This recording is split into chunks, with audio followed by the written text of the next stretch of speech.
Hey everyone, today we're going to talk about Jehovah's Witnesses' confusing stance on predestination. To what extent is our future, the future of humanity, written in stone, predetermined by an almighty God? How much agency do we have over our lives? Watchtower has an answer for this, and it is more or less, don't worry about it. You're disfellowshipped. If you haven't watched my video on Jehovah's Witness theology, here's a little recap. By Watchtower's reasoning, almost immediately at the very beginning of human history, Adam and Eve chose to rebel against Jehovah by choosing to obey Satan rather than him. Thus, God put into place a foreordained future, the coming of Jesus Christ and the restoration of earth to a paradise state. And God would go on to foretell lots of specific things, like that Jesus would come from a specific bloodline, and according to Watchtower anyway, some uber-specific predictions about how Armageddon would unfold. Jehovah, in fact, knows the day and the hour of this impending Armageddon, as he has from the moment of Adam and Eve's exile, and Watchtower asserts that he even plans on using certain governmental agencies and officials to bring this Armageddon about. So, do witnesses believe in predestination? We would think, yes. Jehovah put into place a preordained future at the very beginning of time that history must unfold in a very specific way, all to achieve an outcome that Jehovah predicted in the year 0 of mankind.com. But Watchtower publications say, emphatically, no, predestination is an unscriptural teaching that slanders God. Religions detract glory from God by means of false teachings.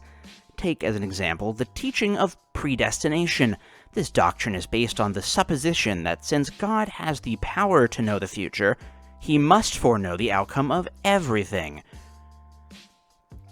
Predestination thus suggests that God long ago foreordained the future, good or bad, of every individual. Interesting. Put a pin in that. According to this notion, blame for all suffering and wickedness in today's world must lie with God. It hardly glorifies God when he is assigned the blame that rightly belongs to his chief adversary with a capital A, Satan, the one whom the Bible calls the ruler of the world. So they, really dislike predestination, which is only spoken of in their publications as a blasphemous teaching that dishonors Jehovah. Watchtower is fond of citing Ecclesiastes 9:11, which states, "Time and unexpected events overtake them all." Basically, sometimes life is random and cruel, and that's not God's fault. And importantly, take your pin out of the thing I told you to put a pin in earlier. As previously quoted, they define predestination as meaning that God foreordained the future of every individual. And this, they insist, could not be true. However, they also believe that God foretold the coming of the Messiah from a specific bloodline, meaning that specific people had to be born at specific times in human history so that their lives would intersect with specific other people, and they would have sex and create a very genetically specific baby to then go on and procreate the next generation of the bloodline so that everything would play out correctly as predetermined. As another example, they believe that about 200 years in advance, long before the king was born, the Hebrew prophet Isaiah mentioned Cyrus by name and described how he would conquer the mighty city of Babylon, which again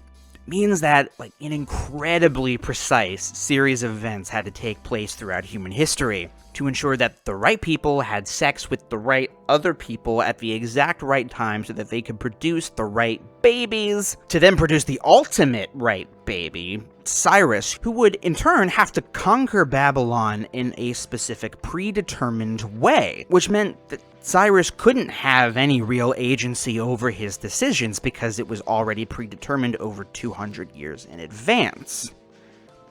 I don't know what to do with my hands, but you see the issue. It's all contradictory. We don't believe in predestination, other than all the things we believe God predestined to happen. So yeah, how can Watchtower harmonize random events with prophecy? Particularly prophecies for which Watchtower has very elaborate interpretations. They have an answer, and it is unique. It is illogical to think that Jehovah cannot control his ability to know the future, or that he is responsible for every outcome.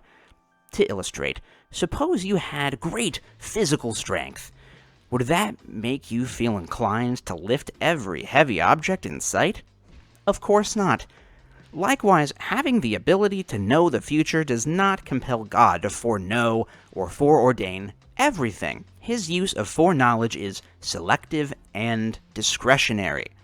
Clearly, false teachings, including predestination, do not glorify God. So basically, God is just like a sneaky boy. He just kind of peeks into the future okay, I just need to know one specific thing. I'm just gonna he kind of puts his hands over his head all right, I just need to know one very specific thing. So I'm just I'm not looking. Okay, that's the one thing I need to know. I'm not gonna look at anything else. I'm ducking out. God just leans into the future realm, peeks through his fingers, takes a little gander at some certain things in the future, and then pieces out before he knows too much. Which is so weird. The lifting rocks comparison is ridiculous. In no way is the ability to lift heavy things analogous to the ability to foreknow and alter the outcome of every event that will ever happen. But Watchtower doesn't want people to think about this. For them, Jehovah is all-powerful and all-knowing, but also all-loving.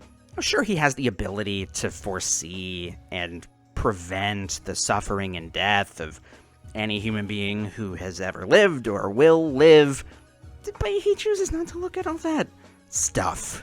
This future business. Blinders, earmuffs, safe search on. It's not like Jehovah knew that you were going to be abused, little Billy, because he chose not to look at those specific events. He's just as surprised as we are about the abuse that he could have prevented if he had used his innate abilities as sovereign of the universe. Just like the problem of evil, which I talked about in that JW Theology video, Watchtower acts like they've cracked the code of the paradox of free will when all they've really done is move the goalposts to a dumpster that's on fire. For example, Watchtower teaches that Armageddon will come about when Jehovah places into the hearts of specific world leaders the desire to turn against his people, Jehovah's Witnesses. That seems pretty clear-cut. If God is going to directly place into the hearts of people the desire to do a certain thing at a certain time using their specific position within the government to enact something that he predetermined, how is that not predestination? And they have an answer. Ish, which is this. Jehovah tells Gog, I will put hooks in your jaws. He will lead the nations into a decisive conflict. This does not mean that Jehovah is the aggressor in this fight, nor does it mean that he takes away the free will of those who oppose him. Rather, it indicates that Jehovah can read hearts and knows how his enemies will respond to a given set of circumstances. So, Jehovah does not take away people's free will. He just knows how his enemies will act given a certain set of circumstances. Which means he has to arrange the circumstances. He will put the people he wants into the places of power that he needs them to be, and arrange the circumstances just how he wants them in order to bring about this predetermined conclusion. So let's imagine there's a guy named Stan. And Stan is an alcoholic, but he has been sober for decades. He was able to determine the kind of circumstances that would lead to him being tempted to drink. So he just avoids those circumstances at all costs. But Stan's greatest enemy in the office, Dinkelberg, wants Stan to drink. In fact, he has placed a bet among his coworkers that he can get Stan to drink. So he has his reputation riding on this.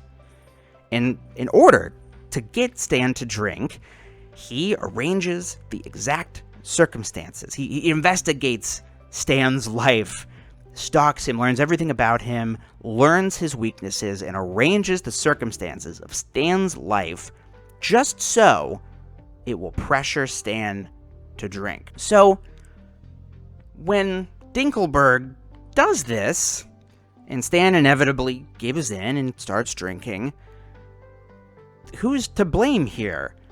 The guy who was trying his best to live his life, or the guy who specifically arranged the circumstances to win a bet? My hedges! Curse you, Dinkelberg! Ha! Take that, Dinkelberg! So according to Watchtower, God is like an evil, more nefarious Dinkelberg. Put that on a t-shirt. He's going to use people in certain positions of power to bring about Armageddon. He's got prophecies in place. He's made a bet. He wants Stan to be part of the reasons why the nations turn against Jehovah's Witnesses. Let's say Stan works in the UN. Remember, he knows how his enemies will act in certain circumstances, which means that Jehovah will have to make sure that he arranges the circumstances in Stan's life to predetermine that Stan is his enemy and is in the right circumstances, in the right position of government, with the right amount of power and the right amount of a grudge against Jehovah's Witnesses, apparently. Which means Stan is not allowed to become one of Jehovah's Witnesses, his chosen people who will survive Armageddon, because God has arranged the circumstances of Stan's life to ensure that that can't happen. Now, this is a lot to extrapolate from one specific paragraph of a Watchtower publication, I will admit, but if that's not the implications of what Watchtower is saying, what are the implications? I would ask you, dear listener, write in below. Why am I doing this gesture? Where all this gets interesting, though, sorry if this has not been interesting so far, is Watchtower seems aware that this is a bit of a problem with their theology. And the grand answer to this massive theological contradiction is, don't worry about it too much. You kind of don't really matter anyway. Why does God permit human suffering? Well, that's an easy one, isn't it? It's one of the first things we learned when we got the truth. How many times have we explained from the scriptures that Jehovah's sovereignty needs to be vindicated because the devil challenged it? And his name needs to be sanctified because Satan has reproached it. And lovers of Jehovah need to keep integrity, remain faithful under difficult circumstances, because Satan holds no one loves Jehovah or his sovereignty that much. Yes, if there's anything we know how to explain from our years of study of the scriptures, it is why God permits human suffering. And yet, when we're the ones suffering, when we ourselves encounter trialsome situations, an amazing thing happens. We start to ask, well, why is Jehovah permitting this? This is Edward Algin, a governing body helper, giving a talk entitled An Important Reminder. And the important reminder is, surprise, surprise, that the most important issue in the entire universe is the sanctification of Jehovah's name, proving Satan wrong, etc., etc.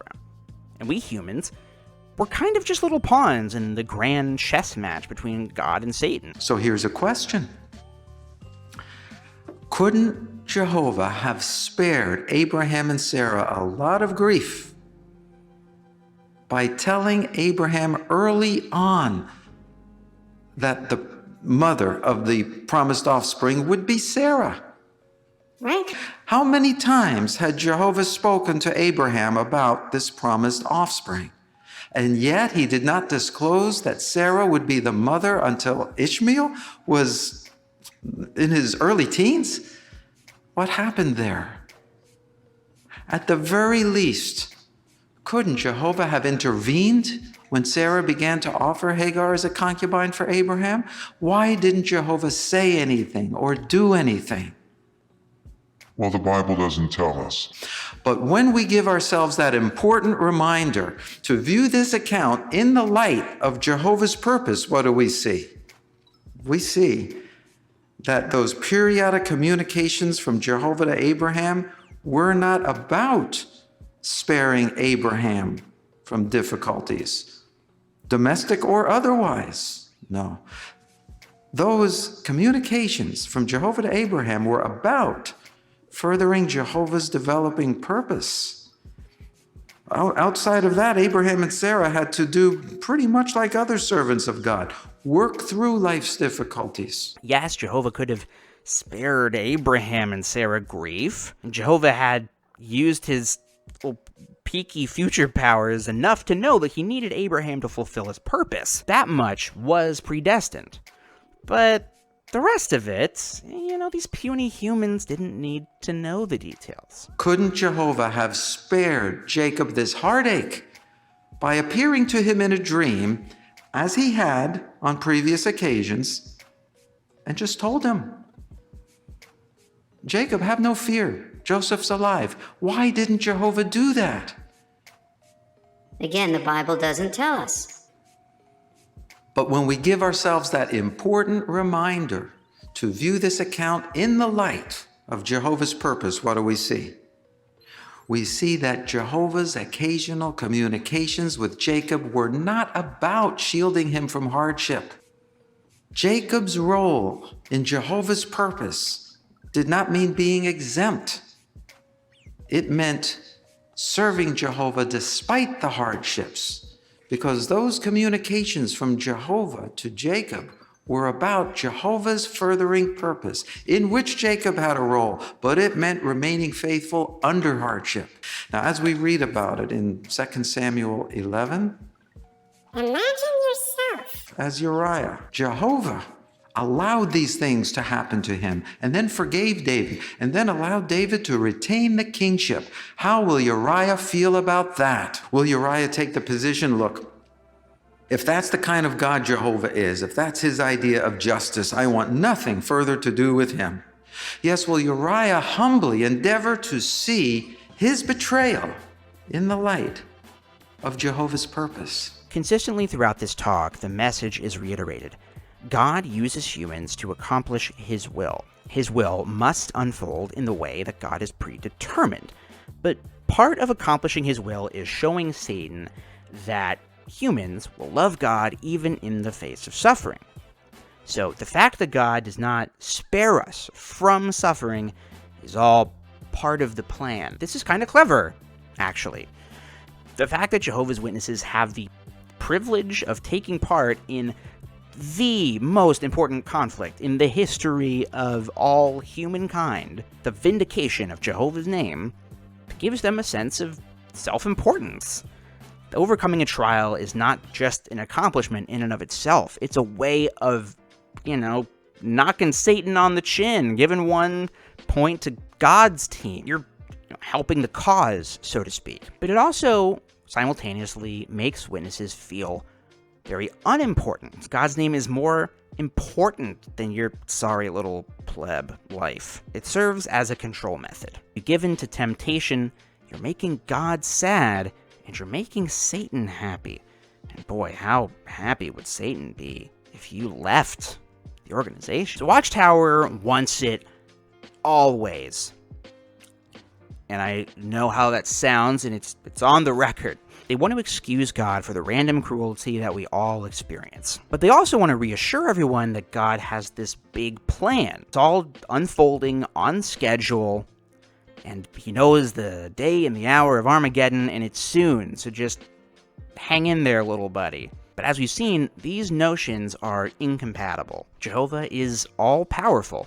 He had the power in the Garden of Eden to choose to handle that conflict, that challenge from Satan, in a way that did not result in the death of billions of men, women, and children throughout thousands of years of human history. But he chose to go the route that involved all the suffering and death. And he chooses not to end our suffering and death every day.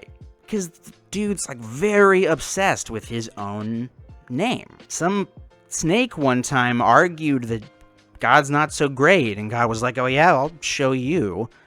I'll put you in charge and subject mankind to thousands of years of misery. That'll show you. Then you'll see how awesome I am once I've done the death and suffering crimes. So yeah, it doesn't make a lot of sense. And that's kind of it. I just wanted to point out that contradiction. So if you liked the video, subscribe and like and comment and show it to your friends and family. Print off screenshots and plaster them all over town.